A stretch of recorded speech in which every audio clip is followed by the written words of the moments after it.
അതെ, വേറെ കാര്യം, ഈ പുതിയ വീട്ടിലെ മഴ പെയ്യുമ്പോഴത്തേക്കും ഒരുപാട് പ്രശ്നങ്ങളുണ്ട്, വെള്ളം ഇറങ്ങുന്നുണ്ടെന്നൊക്കെ പറയുന്നത്. ചോരുന്നുണ്ട്. അത് ഇങ്ങനെ ആ ചില്ലിട്ട ആ ഭാഗത്ത് നല്ലതായിട്ട് ചോർച്ചയുണ്ട്. മഴ പെയ്യുമ്പോൾ നന്നായിട്ട് ചോരുന്നുണ്ട്. അത് ക്ലിയർ ആക്കാൻ പറ്റും. എനിക്ക് അതിനെ പറ്റി ഡീറ്റെയിൽ അറിയത്തില്ലല്ലോ. ചോരുന്നുണ്ട്. അപ്പം നമ്മളിപ്പോ നല്ലൊരു വീടാണ് അവര് തന്നെ നമുക്ക് എല്ലാരും പറയുന്നില്ല, എന്താ ദാനം തന്ന വീടല്ലേ, നീ എന്താണ് അങ്ങനെ ഇങ്ങനെ എന്നൊക്കെ കമന്റ്സ് വരുന്നു. ശരി, ദാനം തന്ന അത് വലിയ വലിയ കാര്യം തന്നെയാണ് ഞങ്ങൾക്ക് വേണ്ടി ചെയ്തത്. ഞങ്ങൾക്കല്ല സുഹൃത്തുക്കളെ, അങ്ങനെ നമ്മുടെ സുധി ചേട്ടന് കൊടുത്ത അല്ലെങ്കിൽ രേണു സുധിക്ക് മക്കൾ കൂടും കൊടുത്ത ആ ഒരു വീട് ഇപ്പൊ ചോർച്ചയുണ്ട്. എനിക്ക് മനസ്സിലാവുന്നത് ഈ സുധിച്ചേട്ടന്റെ വീടെന്ന് പറയുന്ന അല്ലെങ്കിൽ രേണു സുധിയുടെ വീടെന്ന് പറയുന്ന ഈ വീട്ടില് ഇപ്പൊ താമസിക്കുന്നത് ഈ രേണുവിന്റെ ബന്ധുക്കളാണ്. രേണുവിന്റെ അച്ഛനും പിന്നെ ഏട്ടത്തിയുടെ ഭർത്താവോ അങ്ങനെ ആരൊക്കെയാണ് താമസിക്കുന്നത്. എനിക്ക് മനസ്സിലാവാത്തത് ഇവന്മാർക്കൊന്നും ജോലിയും കൂലിയൊന്നുമില്ലേ. അത് രേണുവിന്റെ പണം കൊണ്ട് മാത്രമാണ് അവരൊക്കെ ജീവിക്കുന്നത്. രേണു കൊണ്ടു കൊടുക്കുന്ന പണം കൊണ്ട് ജീവിക്കാൻ വേണ്ടി ഇരിക്കുന്ന ആൾക്കാരാണോ? സ്വാഭാവികമായിട്ടും രേണു അവിടെ ഇല്ലാത്തതുകൊണ്ട് കുട്ടി ഒറ്റയ്ക്കാവും. മൂത്ത മകൻ പഠിക്കാനായിട്ട് അച്ഛന്റെ ബന്ധു വീട്ടിലാണ് താമസിക്കുന്നത്. അമ്മാവിന്റെ വീട്ടിൽ എവിടെയൊക്കെ താമസിച്ചാണ് മൂത്ത മകൻ പഠിക്കുന്നത്. അപ്പൊ താഴെയുള്ള കുട്ടിയെ നോക്കാനൊക്കെ ആൾക്കാരൊക്കെ വേണം. അപ്പൊ രേണുവിന്റെ അമ്മയും അച്ഛനൊക്കെ അവിടെ വന്ന് താമസിക്കുന്നത് വലിയ പ്രശ്നമൊന്നുമില്ല. അതൊന്നും നമ്മൾ ഇടപെടുന്നില്ല. ആർക്ക് ഇടപെടാൻ അതിൽ ഒരു അധികാരമില്ല. പക്ഷെ എനിക്ക് മനസ്സിലാവുന്നത് ഈ ചോർച്ചയൊക്കെ ഉണ്ടെന്ന് ഇങ്ങനെ പരസ്യമായിട്ട് വന്ന് പറയുകയാണ്. എന്തുകൊണ്ടാണ് ഇതൊരു വലിയ പ്രശ്നമായിട്ട് മാറുന്നത്? ഇതിവർക്ക് ദാനം കിട്ടിയ വീട് തന്നെയാണ്. ആ പറമ്പ് ഏതോ ഒരു പള്ളിയിൽ അച്ഛന് ഇവർ കൊടുത്തതാ. ഇപ്പൊ ആ പള്ളിയിൽ അച്ഛന് നല്ല ചീത്ത കേട്ടുകൊണ്ടിരിക്കുന്നുണ്ടാണ്. ആ വീട് കോഴിക്കോട്ടെ ഏതൊരു കൺസ്ട്രക്ഷൻ കമ്പനി നിർമ്മിച്ച് നൽകിയാണ്.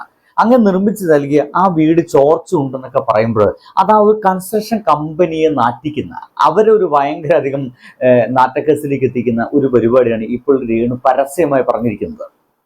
ഒരു പക്ഷേ വാർപ്പ് വീടാണ്, നിർമ്മാണത്തിൽ ചില അപാകതകളൊക്കെ സംഭവിച്ചിരിക്കാം.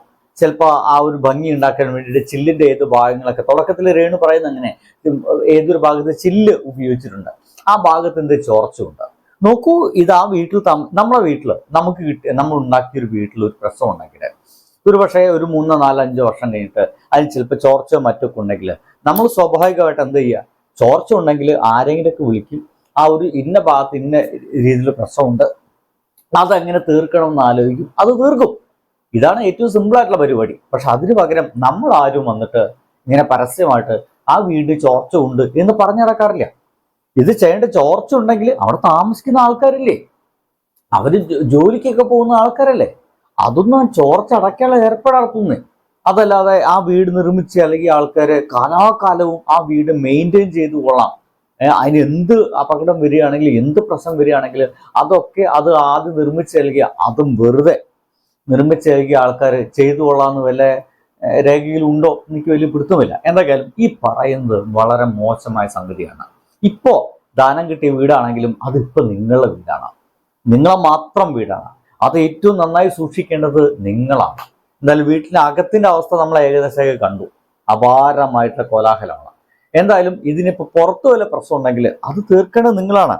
കണ്ടെടുത്തോളം അടിപൊളി വീടാണ്. ഏതായാലും ബാക്കി കേൾക്കാം. എന്റെ മക്കൾക്ക് വേണ്ടിട്ട് ചെയ്തത്. അപ്പം അതിനൊക്കെ ഒരുപാട് നന്ദി. മഴ പെയ്യുമ്പം ചോരുന്നുണ്ട്, അത് കുഴപ്പമില്ല, നമുക്കത് പരിഹരിക്കാവുന്നതല്ലേ ഉള്ളൂ. ഉണ്ടല്ലേ, മഴ പെയ്യുമ്പോൾ ചോരുന്നുണ്ട്. അങ്ങനെ ദാനം കിട്ടിയ വീടാണ്, മക്കൾക്ക് കിട്ടിയ വീട് എന്നാണ്. അല്ല, അത് നിനക്കും നിന്റെ മക്കൾക്ക് കിട്ടിയ വീടാ. മക്കൾക്ക് വേണ്ടി മാത്രം ചെയ്തു കൊടുത്ത വീട് എന്ന രീതിയിൽ അതിന് വ്യാഖ്യാനിക്കണ്ട. നിങ്ങൾ കൂടി താമസിക്കേണ്ട ഒരു വീടാണ്. എന്തായാലും മൂത്ത മകൻ അവിടെ ഇല്ല, ഇനി ഭാവിയിൽ അവിടെ ഉണ്ടാവും എന്നുള്ള കാര്യമൊക്കെ വലിയ സംശയമാണെന്ന് തോന്നുന്നു. മൂത്ത മകൻ അവിടേക്ക് ഒരു അതിഥിയെ പോലെ കയറി വന്ന് ആരാന്റെ വീട്ടിൽ കയറി വന്ന് ആരാന്റെ വീട്ടിൽ താമസിക്കുന്ന തന്റെ അനിയനെ കാണാൻ വന്ന ഒരവസ്ഥയൊക്കെ നമ്മളെല്ലാരും കണ്ടതല്ലേ.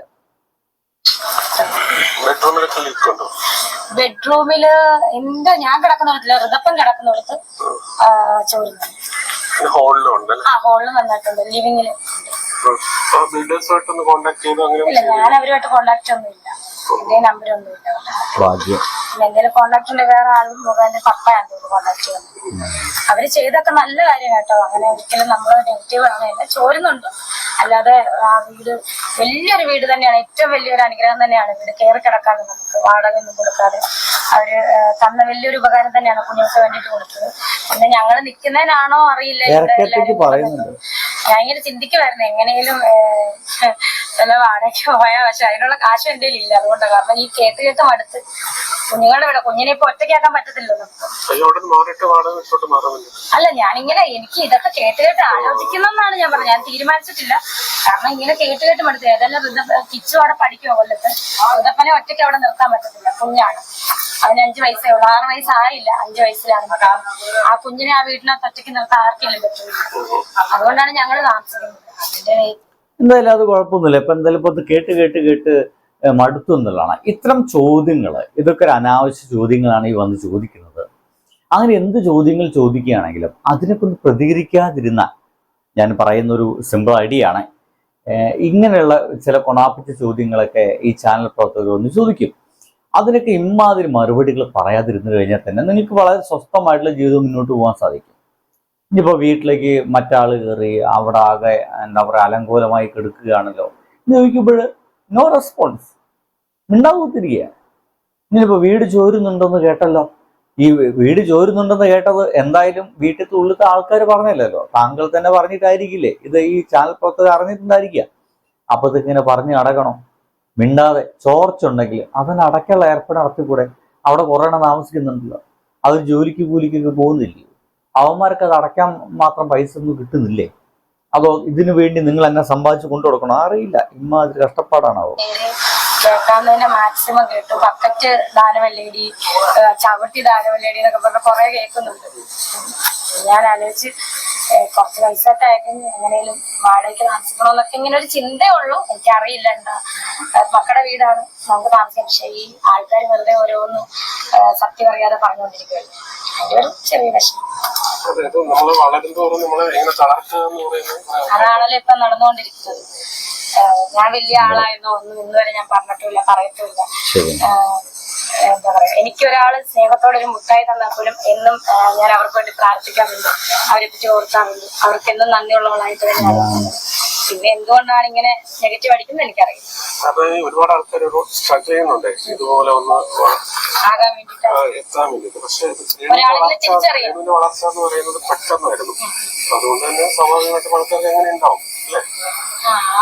അവ അറിയില്ല. ഉണ്ടാവട്ടെ എന്നല്ലാതെ, അങ്ങനെ ഉണ്ടാവരുതെന്നല്ലാതെ എനിക്കൊന്നും പറയാനില്ല. കാരണം ഞാനിപ്പോഴും എന്താ പറയാ, സുധിച്ചേട്ടന്റെ പേരിൽ അല്ലെങ്കിൽ സുധിച്ചേട്ടന്റെ പേര് മുൻനിർത്തി ഞാൻ ബാക്കിൽ നിൽക്കാൻ ആഗ്രഹിക്കുന്ന ഒരാളാണ്. അതായത് ഇപ്പം അതിനകത്ത് വരും അവള് സൂചിച്ചേട്ടന്റെ പേരെടുത്ത്, അതല്ല ഞാൻ ഉദ്ദേശിച്ചത്. സൂചിച്ചേട്ടനെ എന്നും മുന്നിൽ നിർത്തിയിട്ട് ഞാൻ പുറകെ നിൽക്കാൻ ആഗ്രഹിക്കുന്ന ഒരു വ്യക്തിയാണ് ഇന്നും. അപ്പൊ അല്ലാതെ ഞാൻ വലിയ ആളായിട്ടോ ഒന്നുമില്ല ഈ ആൾക്കാർ കരുതുന്ന പോലെ. ഞാൻ വന്ന വഴി ഒരിക്കലും മറക്കത്തുമില്ല. ആ വന്ന വഴി തന്നെ പോകുന്ന ഒരാൾ തന്നെയാണ്. അങ്ങനെ വന്ന വഴിക്ക് പോണ സമയത്താണ് ഒരു വീട് കിട്ടിയത്.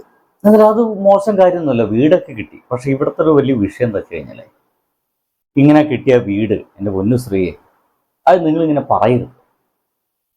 എന്തൊന്നാലും ദാനം കിട്ടിയ വീടെന്ന രീതിയിൽ ആളുകൾ വീണ്ടും നിങ്ങൾ ആക്രമിക്കും. അങ്ങനെ കിട്ടിയ വീട് നല്ലപോലെ നോക്കേണ്ടത് നിങ്ങളെ ചുമതലയാണ്. എങ്ങനെ കിട്ടിയ വീടാണെങ്കിലും അത് അടിപൊളിയെ നോക്കുന്നത് നിങ്ങളെ ചുമതലയാണ്. നമ്മൾ അങ്ങനത്തെ നോക്കിക്കഴിഞ്ഞാൽ മാത്രമാണ് അത് അങ്ങനെ പോലും നോക്കാൻ നിങ്ങൾക്ക് കഴിയുന്നില്ലെങ്കിൽ നിങ്ങൾ ആ വീട് പരിചരിക്കുന്നില്ല അർത്ഥം. കാരണം നമ്മൾ അധ്വാനിച്ചുണ്ടാക്കിയ ഒരു വലിയ വീടാണെങ്കിൽ, ആ വീട് ഏറ്റവും സുന്ദരമായി നോക്കാൻ നമ്മൾ ശ്രമിക്കും. ഇത് നമ്മൾ അധ്വാനിക്കാതെ കിട്ടിയ സാധനമാണെങ്കിൽ അത് എന്തും തന്നെ ആയിക്കോട്ടെ എന്ന രീതിയിലായിരിക്കും ചില ആളുകൾ അതിനെ പരിഗണിക്കുക. അങ്ങനെ സംഭവം ഉണ്ട്. ഇത് നമ്മളായിരുന്നല്ലോ അതിന് മുകളിൽ ചിലവായത്. അതുകൊണ്ട് അത് നല്ലപോലെ മെയിൻറ്റെയിൻ ചെയ്യണമെന്നില്ല എന്നർത്ഥം. അപ്പോൾ അത് നല്ലതുപോലെ മെയിൻറ്റെയിൻ ചെയ്യണമെങ്കിൽ നിങ്ങളുടേതായെന്ന് ഒന്ന് സങ്കല്പിച്ച് കഴിഞ്ഞാൽ മതി. അപ്പോൾ ഇമ്മാതിരി പരാതി പറയാം. ഇപ്പോൾ ഈ എന്താ പറയുക, ആ ഒരു ലിവിങ് റൂമിലൊക്കെ ഗംഭീരമായ ചോർച്ചുണ്ടെന്നൊക്കെ പറയുമെങ്കിൽ ഈ മഴയത്ത് നിങ്ങൾ അവിടെ എങ്ങനെ താമസിക്കുന്നത്? അല്ലയോ? ആ മഴയത്ത് എന്താ ചോർച്ച അടിയിൽ നിങ്ങൾ വല്ല ബക്കറ്റ് ഇട്ട് വെച്ചിട്ടാണോ? അതിലേക്ക് വെള്ളം കൊണ്ടുപോയിട്ട് അതുകൊണ്ടാണോ ഇനിയിപ്പോൾ നിങ്ങൾ കുളിയും തേവരൊക്കെ നടക്കുന്നത്? എമ്മാതിരി വർത്തമാനം പറഞ്ഞു നോക്കി. എന്തായാലും കൊള്ളാം.